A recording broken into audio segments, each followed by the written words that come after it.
मला असं वाटतं की महाराष्ट्र वेगाने प्रगतीच करतो आहे, मात्र राजकीय संस्कृती जी महाराष्ट्रातली आहे त्याच्यावर पुनर्विचार करण्याची गरज ही सर्व पक्षांना आहे. महाराष्ट्रातलं जे राजकीय वातावरण होतं ते आपल्याला योग्य कसं करता येईल याचा प्रयत्न आपण केला पाहिजे.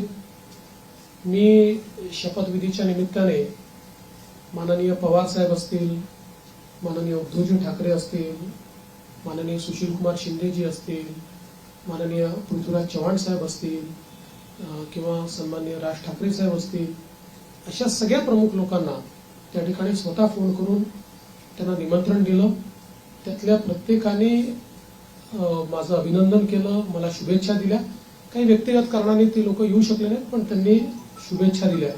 मला असं वाटतं की जो राजकीय संवाद महाराष्ट्रामध्ये आणि इतर राज्यांमध्ये आणि विशेषतः दक्षिणेच्या राज्यांमध्ये जे काही अंतर आहे ते हेच अंतर आहे की महाराष्ट्रात राजकीय संवाद हा कधी संपला नाही. आपण अनेक राज्यांमध्ये असं बघतो की दोन पक्षांमध्ये किंवा दोन नेत्यांमध्ये इतका विसंवाद असतो की हिंदीमध्ये ज्याला खून के प्यासे म्हणतो अशा प्रकारची परिस्थिती आपल्याला पाहायला मिळते. ती महाराष्ट्रात नव्हती, आजही नाही आणि ती पुढे राहू नये हा माझा प्रयत्न असेल.